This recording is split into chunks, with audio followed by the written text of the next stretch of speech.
Hi, welcome to the Cross-Cultural Sparks podcast. Here we exchange ideas on cross-cultural marketing and communications. I'm your host, Mark Chen. Today we have a special guest, Jessie G. She's here to share some insights about the cross-cultural marketing industry with a focus on China and Australia.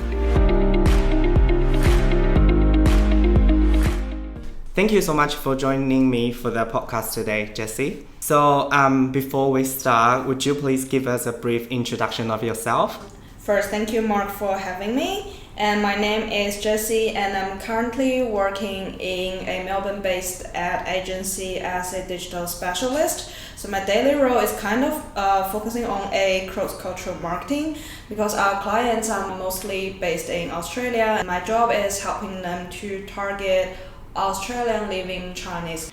That sounds very interesting, and I guess it's exciting as well. Part of your role is to facilitate cross-cultural communication between Australia brands and the Chinese market in Australia. Yep. So what do you find the most exciting about working in a digital agency? For me, like you mentioned before, it's kind of like a more cultural thing because it's a huge cultural difference between Australia brands and Chinese audience, and I find it like very interesting to help the local brands to communicate with our Chinese customers, like explaining to them what they like, what they don't like, and what our cultural customs is, and help them to do niche marketing strategy to target Chinese customers.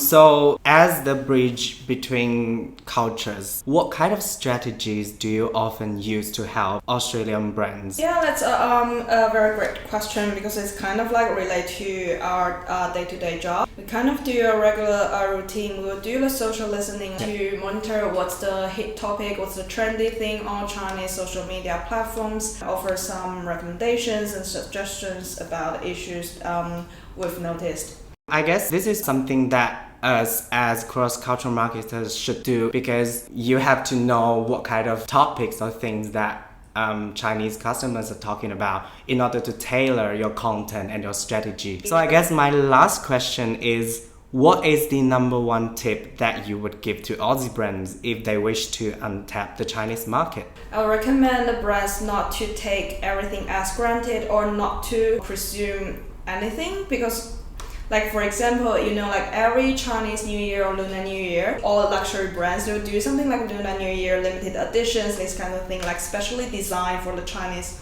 audience. They just assume Lunar New Year equals red, so we're going to write the red element in all of our designs. I think few of our clients, they are retailers as well. They kind of do this thing very well because one of our clients is like a huge retailer and plan their Lunar New Year theme design to us like prior half a year.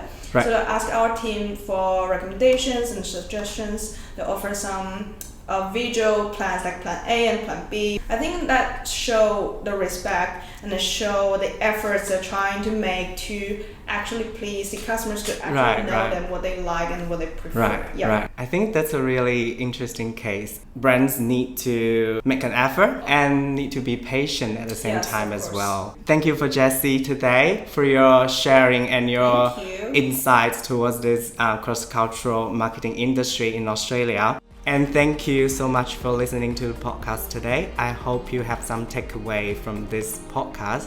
Until we meet next time.